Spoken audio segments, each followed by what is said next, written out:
नमस्कार, मैं हूं आपके साथ इश्तियाक अहमद और आप देख रहे हैं आर्या न्यूज। स्वागत है आपका बिहार बुलेटिन में। रुक करेंगे बिहार की तमाम खबरों की तरफ।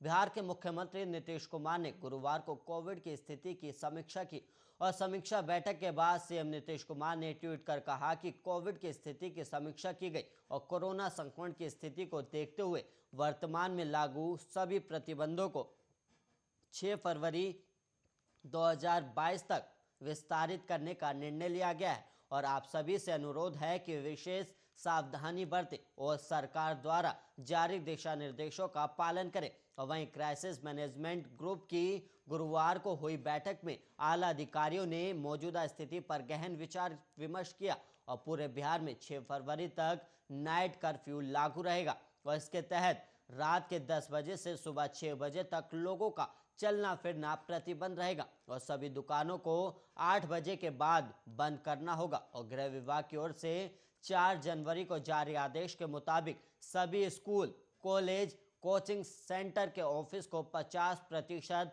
कर्मचारियों के साथ खोलने की अनुमति दी गई है और वहीं ऑनलाइन शिक्षण कार्य कराया जा सकता है। हालांकि पुलिस और मेडिकल सेवा से जुड़े शिक्षण संस्थान और उनके हॉस्टल बंद नहीं होंगे।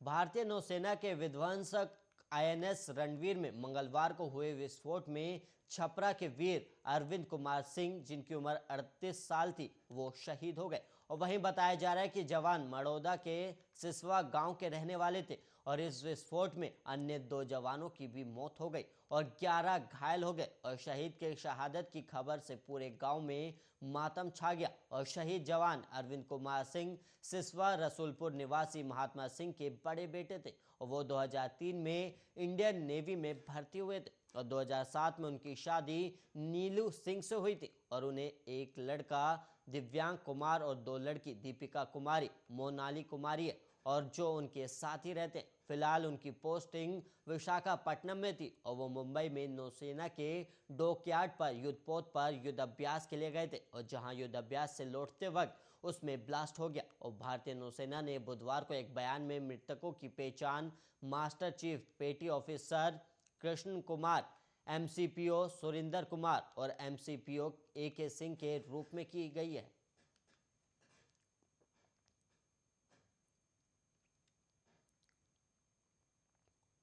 बिहार में कोरोना के मामलों के बीच नीतीश सरकार ने बड़ा फैसला किया है और वहीं बताया जा रहा है कि गुरुवार को राज्य में कोविड की स्थिति की समीक्षा की गई और कोरोना संक्रमण की स्थिति को देखते हुए वर्तमान में लागू सभी प्रतिबंधों को 6 फरवरी 2022 तक विस्तारित करने का निर्णय लिया गया है। और वहीं सीएम नीतीश कुमार ने ट्वीट के जरिए इसकी जानकारी दी। उन्होंने कहा कि आप सभी से अनुरोध है कि विशेष सावधानी बरतें और सरकार द्वारा जारी दिशा निर्देशों का पालन करें।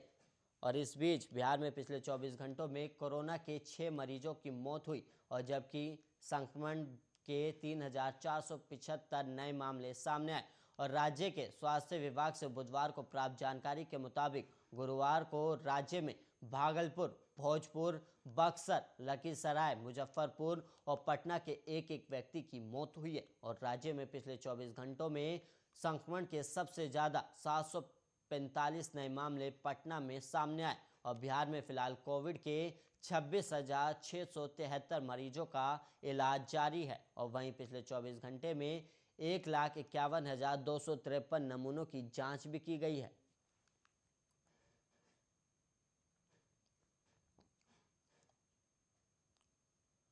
अब वहीं क्रिकेट का शाहिदी ऐसा कोई दीवाना होगा जो सचिन तेंदुलकर के सबसे बड़े फैन सुधीर कुमार के बारे में नहीं जानता होगा। लेकिन बिहार के मुजफ्फरपुर में क्रिकेट के भगवान के इस भक्त के साथ जो वाकया हुआ उसने पुलिस की छवि को एक बार फिर से धूमिल कर दिया। और मुजफ्फरपुर जिले के टाउन थाना की एक घटना है जहां एक पुलिसकर्मी ने सुधीर कुमार के साथ मारपीट की और ये किसी के लिए दुर्भाग्य ही होगा कि जिस थाने का वो उद्घाटन करे और वहीं उसके साथ बदतमीजी से पेश आया जाए। और दरअसल पूर्व क्रिकेटर सचिन तेंदुलकर के सबसे बड़े फैन के रूप में सुधीर खुद में एक सेलिब्रिटी बन गए और सेलिब्रिटी गेस्ट के तौर पर टाउन थाना का उद्घाटन करने के लिए उन्हें बुलाया गया था। लेकिन इसी थाने में उनके साथ मारपीट हुई और उन्हें गाली भी दी गई और लातों से पीटा गया। गुरुवार को टाउन थाना पुलिस ने सुधीर कुमार के चचेरे भाई किशन कुमार को हिरासत में लिया था और जब शाम को सुधीर अपने आवास पहुंचे तो उन्हें पूरे मामले की जानकारी हुई और घर वालों ने बताया कि किशन कुमार को पुलिस उठाकर ले गई और लेकिन मामला क्या है इसके बारे में नहीं बताया गया। और इसके बाद सुधीर खुद थाने पहुंच गए और वहां पुलिस ने उनके चचेरे भाई को हवालात में बंद कर रखा था।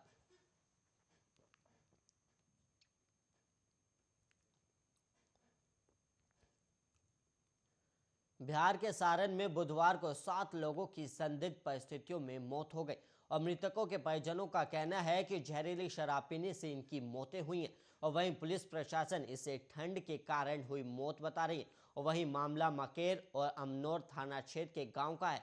जहरीली शराब पीने से आधा दर्जन लोगों के मरने की खबर सोशल मीडिया में वायरल होने के बाद प्रशासन हरकत में आया और डीएम राजेश मीणा के निर्देश पर मड़ौदा एडीएम और एसडीपीओ के नेतृत्व में प्रशासन, पुलिस और उत्पाद विभाग की टीम ने मौके पर जाकर ग्रामीणों से मुलाकात की और प्रशासन ने टीम गठित कर मृतक के परिजनों से मुलाकात भी की और इस टीम ने जांच पड़ताल के साथ ही स्थानीय मुखिया और मुखिया संघ के अध्यक्ष के नेतृत्व में स्थानीय पंचायत प्रतिनिधियों ने भी मौके का मुआयना किया और ग्रामीणों से बातचीत की गई और बातचीत और जांच पड़ताल के बाद एसडीपीओ इंद्रजीत बेहटा ने किसी की भी मौत जहरीली शराब होने की बात से इनकार किया और साथ ही मुखिया संघ के अध्यक्ष ने भी बयान जारी कर शराब से हुई मौत को भ्रामक बताया है।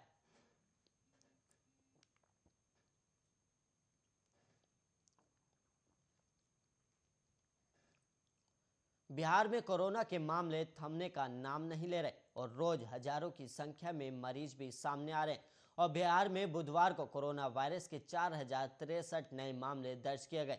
हालांकि मामले मंगलवार की तुलना में 488 कम है और वहीं अब बिहार में संक्रमितों की संख्या बढ़कर 7,99,266 हो गई है और कोरोना वायरस के कारण 11 और लोगों की मौत भी हो गई और मंगलवार को 4 लोगों की मौत हो गई जिससे मरने वालों की संख्या 12,156 हो गई और राज्य में बुधवार को 30,481 सक्रिय मामले हैं और वहीं अब तक कुल 7,56,629 मरीज कोरोना वायरस से मुक्त भी हो चुके हैं और वहीं कोरोना के सबसे ज्यादा मामले पटना में दर्ज किए गए और यहाँ 999 लोग कोरोना से संक्रमित पाए गए और वहीं बुलेटिन में कहा गया है कि पटना में सक्रिय मामलों की संख्या अब 9,619 हो गई और राज्य में ठीक होने की दर मंगलवार के 94.21% से सुधरकर 94.67% हो गई और राज्य में अगर मौतों की बात करें तो 9 जिलों में कोरोना से मौतों का पता चला है कि इसमें सिवान, सारण, भागलपुर, कटिहार, किशनगंज, मुजफ्फरपुर, नवादा, पटना और पूर्णिया शामिल है और राज्य में अब तक ओमिक्रॉन के मामले 67 मामले दर्ज किए गए।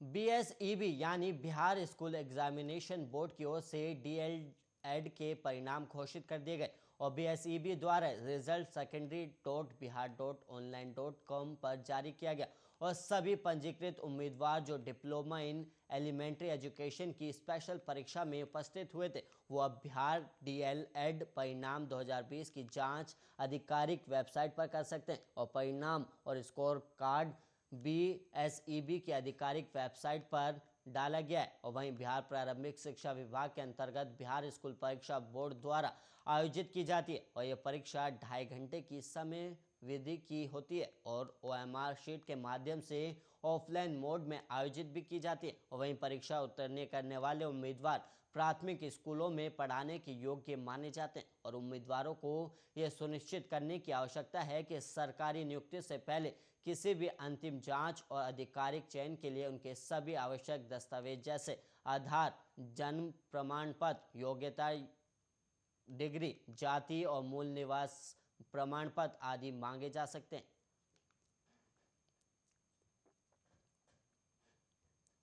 बिहार में शराबबंदी कानून में संशोधन की तैयारी चल रही और इससे सियासत भी गर्म हो गई है और वहीं शराबबंदी कानून में खामियां बताते हुए राष्ट्रीय जनता दल के मुख्य प्रवक्ता और विधायक भाई वीरेंद्र ने कहा है कि नीतीश कुमार की सरकार शराबबंदी कानून में संशोधन जनता और आरजेडी के मुताबिक करे। अगर ऐसा नहीं हुआ तो आरजेडी बिहार विधानसभा के बजट सत्र में सरकार के खिलाफ अविश्वास प्रस्ताव लाएगा। और आरजेडी की इस धमकी पर जनता दल यूनाइटेड ने भी पलटवार किया है। और आरजेडी के मुख्य प्रवक्ता और विधायक वीरेंद्र ने कहा है कि महागठबंधन की सरकार के दौरान लालू प्रसाद यादव ने मुख्यमंत्री नीतीश कुमार को शराबबंदी कानून को इतना कड़ा नहीं बनाने को कहा था। और उसी वक्त लालू प्रसाद यादव ने कहा था कि इससे जनता की समस्याएं बढ़ेंगी। और जब शराबबंदी कानून के कारण जनता की समस्या बढ़ गई, तब एक बार फिर ये कहा कि शराबबंदी कानून फेल है और कानून में संशोधन जनता और आरजेडी के मुताबिक होना चाहिए। और अन्यथा इस मुद्दे पर पार्टी अविश्वास प्रस्ताव लाकर वोटिंग की मांग करेगी।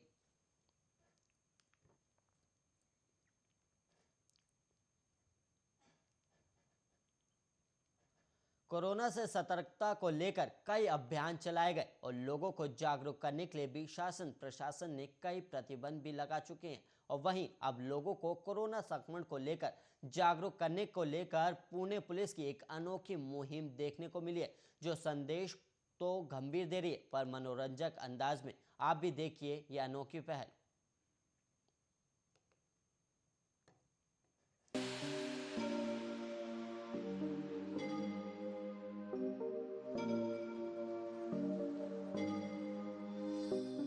महाराष्ट्र में कोरोना संक्रमण की रफ्तार किसी से छुपी नहीं है।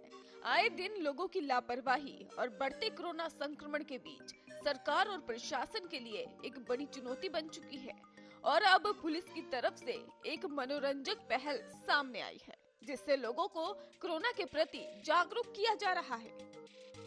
आपको बता दें कि हाल ही में पुणे पुलिस का एक मजेदार वीडियो वायरल हो रहा है। इस वीडियो में लोगों से मास्क लगाने की अपील की जा रही है।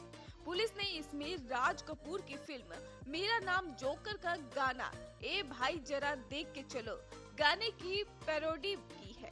और इस वीडियो को पुणे पुलिस के एक अधिकारी ने आवाज दी है और खुद एक्ट्रेस करीना कपूर खान को ही अपने दादा के गाने पर बनी ये पैरोडी बेहद पसंद आई है। उन्होंने इस वीडियो को इंस्टाग्राम पर शेयर कर तारीफ की है। और इस गाने को अपनी आवाज देने वाले पुणे पुलिस के एएसआई प्रमोद कलमकार ने कहा है कि तीसरी लहर में ओमिक्रॉन का खतरा लगातार बढ़ रहा है, इसलिए लोगों को जागरूक करने के लिए सुरीला साथ अपनाया है।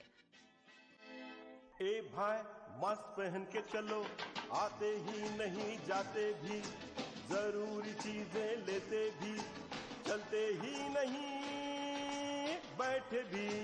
ए भाई मास्क पहन के चलो, आते ही नहीं जाते भी, जरूरी चीजें लेते भी, चलते ही नहीं बैठे भी। पर ये पहली बार नहीं है।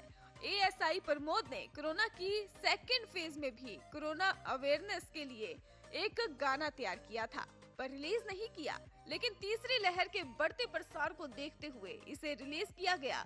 एएसआई प्रमोद ने बताया कि इस गाने को नाचिकेत जोग ने लिखा है और इसे ओमकार केलकर ने कंपोज किया है और इसे एएसआई प्रमोद ने आवाज दी है। जुकाम नहीं, सर्दी नहीं, खांसी नहीं, कोरोना है। और प्यारे, कोरोना एक संकट है और इस संकट से हाथ धो के घर रख के ठीक से इलाज करके सैनिटाइजर यूज करके स्वच्छता का ध्यान रख के अपने आप को बचाया जा सकता है। बड़ों का ख्याल भी रखा जा सकता है। ए भाई, दरअसल लोग रास्ते पर बिना मास्क के घूम रहे हैं और कोरोना बढ़ रहा है और ऐसे लोगों तक मैसेज पहुंचाने के लिए इस गाने को रिलीज किया गया है और गाने के माध्यम से अलग ढंग से मैसेज पहुंचाने का काम किया जा रहा है। एएसआई प्रमोद का मानना है कि लोगों को घरों में बंद नहीं कर सकते, लेकिन अगर मास्क पहनकर बाहर निकले तो कोरोना से बचाव हो सकता है। कलमकार ने बताया है, मुझे गाने का शौक बचपन से था। हालांकि मैंने कभी इसकी ट्रेनिंग नहीं ली है। मैंने इससे पहले भी कई गाने गाए हैं, जो लोगों को खूब पसंद आए। खैर, कलमकार का ये गाना पुणे पुलिस ने अपने सोशल मीडिया अकाउंट पर शेयर किया है और अब ये खूब वायरल भी हो रहा है। तो वहीं करीना कपूर के पोस्ट करने के बाद इसे 3 लाख से ज्यादा लोग देख चुके हैं और इस पर मजेदार कमेंट भी कर रहे हैं। जरूरी चीजें लेते भी चलते ही नहीं बैठे भी। ए भाई तू जरा जान ले ये कोई मामूली बुखार नहीं, मामूली जुकाम नहीं, सर्दी नहीं, खांसी नहीं, कोरोना है। और प्यारे, कोरोना एक संकट है और इस संकट से हाथ धो के घर रख के ठीक से इलाज करके सैनिटाइजर यूज करके स्वच्छता का ध्यान रख के अपने आप को बचाया जा सकता है। बड़ों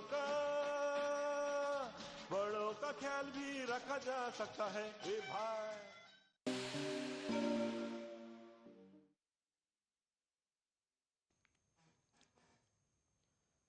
दक्षिण चीन सागर से लद्दाख तक आंखें दिखा रहे चीनी ड्रैगन को बड़ा झटका लगा है और ड्रैगन की दादागिरी से जूझ रहे दक्षिण पूर्वी एशियाई देश फिलीपींस ने भारत के साथ दुनिया की सबसे तेज supersonic anti-ship cruise missile BrahMos को खरीदी की मंजूरी दे दी है। और अब ब्रह्मोस के आने से कैसे दुश्मनों के पसीने छूटने वाले, देखिए इस रिपोर्ट में।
और भारत ने अपने ही देश में निर्मित ब्रह्मोस जैसी मिसाइल को दुनिया के अन्य देशों को बेचना शुरू कर दिया है। और रक्षा सौदों के मोर्चे पर अंतर्राष्ट्रीय बाजार में भारत अब अहम विक्रेता के तौर पर उभरने की तैयारी कर रहा है। और निर्यात संबंधी काम में तालमेल और आगे की कार्रवाई के लिए रक्षा उत्पादन विभाग में एक अलग कार्यालय बनाया गया है। और हाल में भारत ने फिलीपींस को ब्रह्मोस मिसाइल प्रणालियां बेची है। फिलीपींस जैसे 42 और देशों ने भारत से रक्षा सौदे का करार किया है और इनमें कई ऐसे देश हैं जो चीन से परेशान हैं। और वहीं रक्षा विशेषज्ञों के मुताबिक भारत की इस कवायद को सामरिक मोर्चे पर चीन के जवाब की तरह देखा जा रहा है। बीते 2 दशकों में चीन ने बांग्लादेश, म्यांमार, पाकिस्तान, श्रीलंका और अफगानिस्तान जैसे देशों के साथ रक्षा समझौते किए और चीन ने तब भारत के पड़ोसी देशों की रक्षा जरूरतें पूरी कर भारत की घेराबंदी की और अब चीन के खिलाफ भारत ने इसी नीति पर काम करना शुरू कर दिया। Bureau report, Arya news.